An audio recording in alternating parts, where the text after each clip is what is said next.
यहाँ भी कुछ लोग खड़े हैं अडयाला जेल के बाहर। आइए पूछते हैं इनसे कहाँ से आए, किस लिए आए, क्यों आते हैं, वजह क्या है। जी अस्सलाम वालेकुम। वालेकुम सलाम। कहाँ से आए?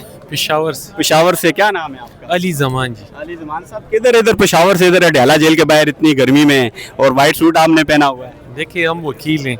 लगता है किसी वलीमे में आए हुए थे। देखिए हम तो अपने देखिए यार के दीदार के लिए आए। वाह या क्या बात है। आइए पूछे इनका यार कौन सा है और किस जगह पे ये खड़े हैं, इन्हीं की जुबानी सुनते हैं। देखिए जैसा कि सब लोगों को पता है, पिछले 7 महीने से खान साहब को सॉलिटरी कन्फाइनमेंट में रखा गया है, जो कि गैर आइनी, गैर कानूनी, गैर इस्लामी, गैर शरई है, जो किसी भी मुल्क में, किसी दुनिया के किसी मुहज़्ज़ब माशरे में इस तरह नहीं होता।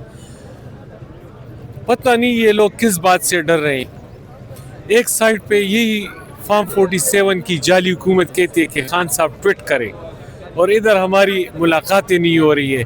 हमारी तो छोड़े, फैमिली की मुलाकातें ज़रूरी है, जो कि जेल मैनुअल में लिखा गया है कि रिश्तेदारों की मुलाकातें हफ्ते में 1 दफ़ा ज़रूर होगी। और ये तो ऐसे रिश्तेदार नहीं है, खून के रिश्तेदार हैं, बहनें खान साहब की। उनको तो कम अज़ कम इनको छोड़ना चाहिए कि बहनें अपने भाई से मिलें, उनका हाल अहवाल पूछें कि खान साहब कैसे। हमें पता है खान साहब के हौसले बड़े बुलंद हैं, वो ना झुकते हैं, ना बिकते हैं, ना डील करते हैं, ना डील देते हैं। तो आपने कहा आपका वकला से, तो नैन जाई साहब यहाँ से गए हैं, वहाँ आपका क्या आज़ार ख्याल है? कौन गया है जी? ये जो अभी जाई साहब का इस्लामाबाद से ट्रांसफ़र हुआ है पेशावर के अंदर। देखिए जी, ये वही जज है जिन्होंने आइन की बालादस्ती की बात की, कानून की हुक्मरानी की बात की, और ऐसा फैसला करने से आप पे इम्तिहान भी आएंगे, सख्तियाँ भी आएंगी, वो बर्दाश्त करनी पड़ेंगी, लेकिन उसूलों पे डटना चाहिए, ना कि झुकना चाहिए और ना बिकना चाहिए। आपकी जो गुफ्तगू है, जो सारी बातें, क्या आप उम्मीद है कि खान साहब आ जाएंगे बाहर, कब तक आएंगे, और वकला का क्या रोल है उसके अंदर? अभी हमने पख्तूनख्वा के अंदर देखा, सुहेल फरीद अपने वकला से बड़ा एक इज्तिमा से बड़ा खिताब किया, और उन्होंने एक पैगाम में दिया, कलम कलम कलम के बारे में आप क्या कहना चाहते हैं? देखिए जी, उसका ऑर्गेनाइज़र में ही था उस जरगे का। वो जरगा आपने ऑर्गेनाइज किया है? हाँ, मैंने ऑर्गेनाइज़ किया था। मुल्क के तूल वर्ष से वो खिलाए थे, वो एक ही बात पे मुत्तफिक थे कि ये जो लाकानूनी थे ये ख़त्म होनी चाहिए। आइन को पैरों तले जो रौंदा गया है ये ख़त्म होना चाहिए, आइन की बालादस्ती होनी चाहिए। सिंपल सी बात है, खान साहब के केस नहीं लगा रहे, खान साहब से मुलाकात नहीं करवा रहे। अगर देखें खान साहब के वकला की इतना बड़ा नेटवर्क है पूरे पाकिस्तान के अंदर, तकरीबन 70% जो इस वक्त वकला हैं, वकला की तंजीमें हैं, लाहौर बार की देखे जाएँ, कराची बार की देखे जाएँ, बड़ी भारी मंदेर में मैंडेट हासिल किया, इलेक्शन जीता। अगर इतनी वकला होने का बावजूद खान साहब के जो केसेस नहीं लग रहे, तो आम आदमी, जो आम गरीब आदमी है, तो उसका क्या हाल होगा? आप क्या? यही सवाल तो हमारा भी बनता है। फिर तो लोगों का अदालतों से एतबार उठ जाएगा, क्योंकि अदालतें फैसला करती और एग्जेक्टिव उस पर अमल दरामद करते हैं। आजकल एग्जेक्टिव कहाँ बैठी और अदालतें कहाँ पे पहुँच गई। ये डोगर को देखे या अफरीदी को देखे, जो बड़ा उसूल पसंद बन रहा था, जिसको हमने हमेशा एक उसूलों पे बैठा हुआ देखा था, लेकिन उसने अपने भाई मंसूर अली शाह, जो को उसका पार्टनर था, उस पे पैर रख के चीफ जस्टिस की कुर्सी पे बैठा है, तो गलत कर रहे हैं। हम तो रिक्वेस्ट ही कर सकते हैं कि खुदा के लिए, इस कौम के लिए, इस कौम के बच्चों के लिए, इस कौम के मुस्तकबिल के लिए आइन के साथ खड़े हो जाए, ना कि किसी दूसरे बंदे के साथ। आप हैसियत वकला कहते हैं कि अभी आइन पाकिस्तान के अंदर रहा, ये आइन की जो आप समझ रहे हैं बर्बादी होगी, है काला कोड इसको बचा पाएगा? कब तक ये जंग लड़ता रहेगा? आखिरी सवाल आपसे। देखिए जी, काले कोट ने तो हमेशा आइन की रखवाली की है। एक नारा आपको याद हो 2007 वाला, काला कोट काली टाई मुशर्रफ तेरी शामत आई। अब काले कोट का यही नारा है कि काला कोट काली टाई शाबाश तेरी शाबाश। क्या वो जो तारीख थी 2007 में, उस तरह की तारीख अभी चल पाएगी या नहीं चलेगी? देखिए जी, जरगा उसका इब्तिदा था, पेशावर का जरगा आपने देखा, वो कला का उसका इब्तिदा था। सेकेंड राउंड आपने कराची में देखा। कराची में पीर के दिन 29 तारीख को, 29 मेरे ख्याल 26 तारीख थी कि 29 तारीख थी, मंडे को, मैंने 27 मैंने खुद उसमें शिरकत की थी। वहाँ पे जहाँ पे जरदारी लोगों की हुकूमत है, वहाँ पे भी वकला खड़े हुए इस आइन की खातिर اس دستور کی خاطر, اس وکلا مومنٹ کی خاطر, اور سب ریڈی بیٹھے ہیں. انشاءاللہ ہم سارے وکلا کا مومنٹم گین کر کے انشاءاللہ پوری ملک میں تحریک چلائیں گے اور سب وکلا کو ایک جگہ پہ اکٹھا کریں گے, کیونکہ یہ لاقانونیت جب تک ختم نہیں ہوگی. آپ دیکھیں جی ڈی پی گروتھ 2 پہ آ گیا ہے.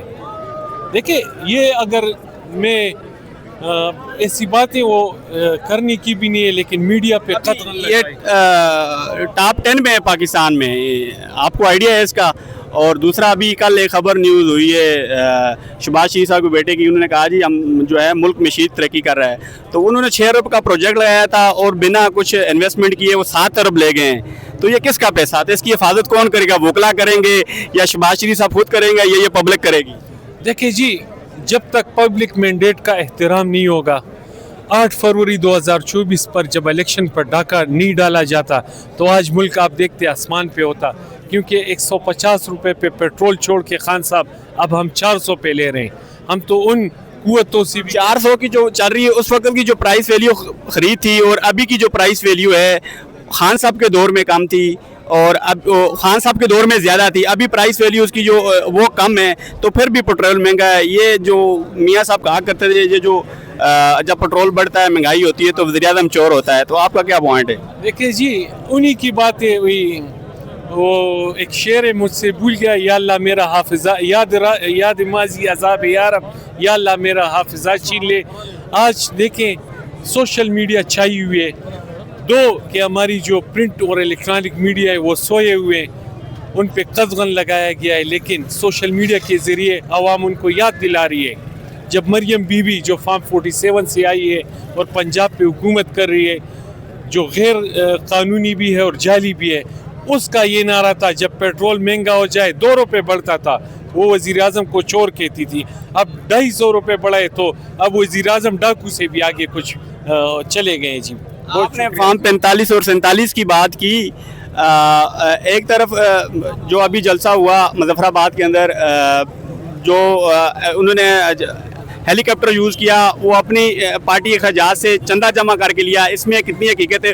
اور دوسرا پنجاب کے اندر مریم نواز ہیں, وہ جب ان کا جہاز آتا ہے لینڈ کرتا ہے انجن ٹھنڈا نہیں ہوتا, دوسرا بندہ لے کے اس کو باہر چلا جاتا ہے.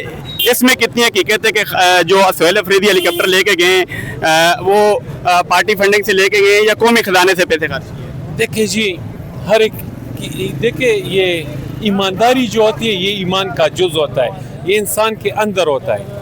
جو بندہ خود سے بے ایمان ہوتا ہے اس کو ہر وہ شخص بے ایمان نظر آتا ہے. دیکھیں خان صاحب نے رحمت للعالمین اتھارٹی بنائی تھی, انہوں نے وہ میرے خیال میں فلم انڈسٹری کے لیے کوئی جگہ دی ہے. یہ اپنے اپنے ظرف کی بات ہوتی ہے اور اپنی اپنی سوچ کی بات ہوتی ہے. دیکھیں عوام مر رہی ہے, لیکن کسی کے پیار محبت میں اربوں کربوں کا جہاز خریدا جاتا ہے.